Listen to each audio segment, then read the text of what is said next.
Hello，各位好，我是 Revision Lab 修整所的阿修，欢迎来到我的频道。我们大家心里大概都还有点印象，对吧？以前要去公家机关办个事，那个流程真的是抽号码牌，埋头写一大堆纸本资料，半天就这样不见了。但你看现在呢，很多服务我们在手机上滑一滑，点一点，几分钟就搞定了。其实这个从半天到几分钟的巨大改变，就点出了我们今天要深入聊的核心问题。当科技用光速在往前冲的时候，我们传统那套治理的框架到底要怎么跟上，甚至有没有可能做到超前部署？这已经不只是一场技术的追改赛了，这是一场我觉得是重新定义政府跟人民关系，甚至是重新塑造未来社会样貌的治理革命。好的，那今天这趟思考旅程，我们会分成5个环环相扣的阶段来拆解这个大问题。首先，我们先来看看 AI 到底为现代政府画出了一个多吸引人的蓝图。再来，光说好的不够，我们要深入去挖这张美好蓝图的背后藏着哪4大结构性的挑战。接着，我们会把镜头拉远，从政府内部拉到整个世界，看看那些数位平台巨头，这些更大的魔王又带来了什么样的治理困境。然后我们会看到全世界是怎么掀起一场监管革命来应对的。最后，重点来了，我们会把焦点拉回台湾，来好好剖析一下我们是怎么提出一套独特又很有前瞻性的解方。好，我们就直接切入第一部分。在 AI 时代底下，政府可以呈现出什么样的全新样貌？这一章我们要谈的就是当人工智慧这个超强的工具进到公共行政这个领域的时候，一开始大家对它的期待有多高？普遍都相信它真的有潜力把整个游戏规则都改写掉。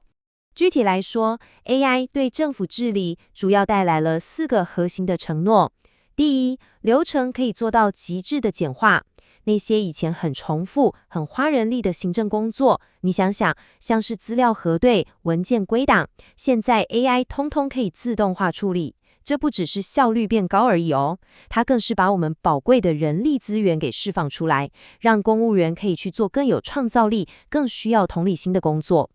第二个承诺是服务品质的优化。像现在很多政府部门的聊天机器人，它可以做到24小时全年无休，及时回答民众一些基本问题，甚至可以做到主动推播，在你需要申请补助或换证件的时候，提早跳出来提醒你。第三，决策品质的最佳化。AI 能用我们人类完全比不上的速度去分析海量的数据，从交通流量到公共卫生资料，这就能帮助政府在制定政策的时候，不再只是靠过去的经验，而是有更扎实的数据证据来支持，做出更科学、更精准的判断。第四，则是透明度的强化。你想想，如果用演算法来审计公共采购或者监督预算的执行，是不是可以更有效地抓出那些不正常的交易模式，减少人为操作的空间？整个政府的运作当然就会变得更阳光、更透明。这样听下来，是不是觉得很美好，对吧？一个更有效率、更聪明、更透明的政府，好像就在我们眼前了。但是任何强大的工具，它都是一把双面刃。接下来这一点超级重要，我们要从这个理想的蓝图转向现实的考验，深入来看看这场 AI 革命的背后，到底藏了哪些我们绝对没办法回避的棘手挑战。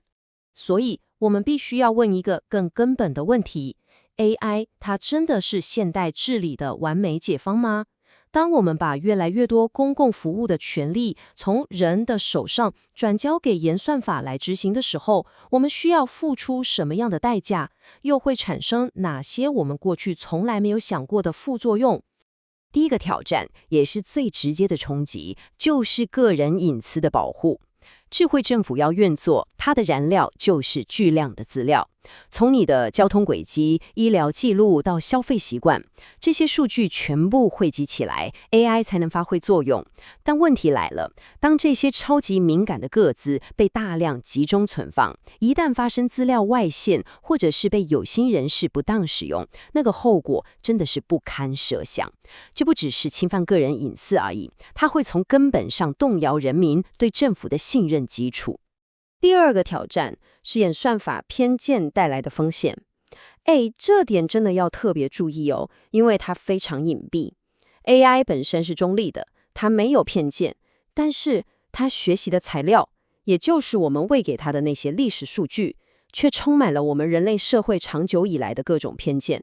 你想哦，如果我们用充满偏见的数据去训练一个 AI 模型，然后叫它来决定谁可以拿到社会福利，谁可以申请到银行贷款，那这个 AI 只会非常有效率的、大规模的复制甚至放大这些本来就存在的不平等。这就像一个学生，如果他只读有问题的教科书，那他学得越好，考得越高分，答案可能错得越离谱。第三个挑战是，当事情出错的时候，这个责任到底要归给谁，变得异常困难。很多先进的 AI 演算法，它的运作方式就像一个黑盒子。我们知道输入了什么资料，也看到了它输出的结果，但中间那个复杂的决策过程，有时候连开发者自己都很难完整解释。那问题就来了，万一 AI 的判断出错，导致民众的权益受损，比方说错误地把某个人列为犯罪嫌疑人，那这笔账到底该算在谁头上？是开发演算法的公司，是采购这个系统的政府机关，还是操作系统的那个公务员？我们现有的法律框架对这种情况几乎是一片空白。第四个挑战则是数位包容的迫切需求。当绝大多数的公共服务都移到网络上，变得高度数位化、AI 化之后，我们必须要问一个问题：那些没有网络、买不起智慧型手机，或是不擅长使用数位工具的群体，他们该怎么办？这里指的不只是部分长辈或偏乡的居民哦，也包括了身心障碍者或经济弱势的族群。如果政府的数位转型代价是牺牲这群人取得服务的权利，那它不但没有促进公平，反而会创造出一条更深的数位鸿沟，让弱势的人更加边缘化。我们继续聊下去。刚刚我们谈的都还聚焦在政府部门自己导入 AI 会产生的内部挑战，但事实上，真正的治理难题，它的规模远比这个还要庞大，还要复杂。现在我们要进入第三部分，把视角从政府的内部转向整个数位社会，来谈谈那些数位巨头的诞生，以及他们所引发的更宏大的平台治理挑战。你环顾一下当今全球的数位经济，有一个不争的事实，就是它基本上是被少数几个科技巨头所主导的。我们常听到的 GAFA， 也就是 Google、Apple、Facebook， 现在叫 Meta， 还有 Amazon， 就是最典型的代表。这些公司的影响力早就超过单纯的商业范畴了，他们不只控制了我们获取资讯的入口，影响着舆论的形成，甚至在制定产业标准、塑造我们数位生活方面，他们拥有的权力有时候真的比很多国家的政府还要大。那么我们一直挂在嘴边的数位平台究竟是什么东西呢？根据欧盟在2015年提出的一个很关键的定义，它指的是一种商业模式，它的核心是利用网络来促成两个或多个不同的但又相互依赖的群体之间可以直接互动。我举一个大家都很熟的例子，你就懂了。一个外送平台，它连接了哪几个群体？有想点餐的消费者，提供餐点的餐厅，还有负责配送的外送员，对吧？平台本身既不开餐厅，也不聘用外送员，但它制定了所有互动的规则，这就是平台力量最核心的地方。而这些平台之所以这么难管，主要有几个结构性的原因。首先，他们的服务是高度跨领域的。一个平台可能同时踩在交通、电子商务、金融支付、媒体内容好几个行业里，这就让传统那种针对单一产业的监管法规，像是交通法规管交通、媒体法规管媒体，变得很难适用。再来，重点是他们的商业模式和技术演进的速度实在太快了，常常是政府的法规还在研究讨论，他们就已经推出了新的服务，创造出全新的商业模式，这就形成了非常多的监管灰色地带，让监管单位常常疲于奔命，永远都处在被动追赶的状态。面对这样前所未有的挑战，全球的治理思维也终于开始了一场革命性的转变。我们现在进入第4部分，就来看看世界各国，特别是走在最前面的欧盟，他们的监管策略是怎么从过去那种被动反应，进化到更积极的主动预防。这里我们可以看到2种完全不一样的监管模式。左边是传统的事后管制，也就是等问题发生了，比方说市场上出现了垄断的行为，主管机关才介入调查、开罚单。这个模式就好比是等到车祸发生之后，警察才赶到现场来处理。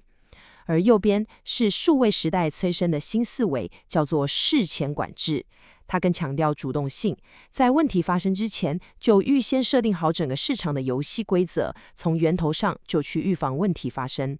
这就好比，与其等着处理车祸，不如我们一开始就重新设计一个更安全的十字路口，透过号志、动线的规划，从根本上降低车祸发生的几率。对于变化这么快的数位平台经济来说，后面这种方法显然是更有效，也更有前瞻性的。在这场监管革命里面，欧盟无疑是全球的领头羊。他们非常聪明地打出了一套组合拳，有2套相辅相成的法案。第一套叫做数位服务法，也就是 DSA， 它的核心目标是打造一个更安全的网络空间，保护用户的基本权利，并且要求平台必须对它上面的非法内容，像是仇恨言论或假讯息，负起更明确的管理责任。第2套叫做数位市场法，也就是 DMA， 它的目标是确保市场的公平竞争，特别针对那些规模超大、有守门人地位的平台，像是 Google 或 Apple 的应用程式商店，设立了非常明确的事前规则，比方说禁止他们偏袒自家的产品，来确保市场上那些中小型的创新公司也有公平竞争的机会。了解了全球的趋势之后，现在我们要将焦点拉回我们自己，看看台湾。面对同样来自数位化和平台化的巨大挑战，台湾不只是在被动的观察或跟随而已，我们其实正在积极地建构一套属于自己的、具有高度前瞻性的核心策略。这就是我们要深入探讨的第5部分：台湾的独特解方——数位与永续的双轴转型。到底什么是双轴转型呢？这是一套整合性的国家发展策略，它的核心理念是把数位转型和永续转型这2个当代最重要的趋势紧密地绑在一起，让它们不再是2条平行线。简单来说，就是我们不能为了数位化而数位化，而是要有意识地把 AI、大数据、物联网这些强大的数位科技当成是达成 ESG， 也就是环境保护、社会责任和公司治理这些永续发展目标的工具和加速器。这2者必须相辅相成，让数位创新去服务永续发展，才不会让科技变成一头只追求无尽成长却没有明确方向的失控野兽。而且这套双轴转型的策略早就不是一个概念而已了，它已经在台湾很多政府部门里面开花结果。我举几个实际的例子。交通部推动的智慧绿色交通平台，就是透过 AI 分析即时的车流大数据来优化耗资控制，结果真的成功让都市的交通拥塞程度降低了 10%， 同时车站怠速时间减少，也让碳排放降低了 15%。 又或者环保署建制的碳盘查云端系统，也是利用 AI 和云端技术来帮助国内的企业可以更有效率、更准确地计算自己的碳排放量。这可是我们迈向2050净零排放目标一个非常关键的基础建设。甚至在卫福部推动的智慧医院计划里，也导入了数位孪生技术来模拟整栋医院的能源使用，透过精准的调控，成功让医院的整体能耗大幅减少了 20%。 这些都是数位力与永续力漂亮结合的铁证。其实不管是欧盟的事前管制，还是台湾的双轴转型，所有这些努力的最终目标都可以用一句话来精准的概括，那就是信任来自于稳定的运作、透明的规则和清楚的责任。只有当我们的治理框架设计得够灵活、够有前瞻性，能够跟得上数位平台演进的节奏时，那么创新跟责任这2个看起来有时候会冲突的概念，才能真正的同步发展，彼此促进。而这才是一个健康的数位社会最稳固的基石。所以，当政府的数位转型正面迎向永续发展的知股巨带浪潮，这两股力量的汇流，究竟会为我们打造出一个什么样的未来？我们真的准备好了吗？总结一下今天的重点，我们从 AI 带给政府的潜力与挑战谈起，看到了数位治理的复杂性与双面性。接着，我们将视野扩大到平台巨头所引发的全球监管革命，理解了从事后管制走向事前预防的必然趋势。最后，我们聚焦在台湾独特的双轴转型策略，看到了结合数位创新与永续发展的具体实践与希望。这条路挑战与希望并存。今天的内容就到这边。如果你觉得这期有帮助，记得马上点赞、加订阅、加开启小铃铛。我们正在冲订阅，需要你的支持。我是阿修，我们下次见，拜拜。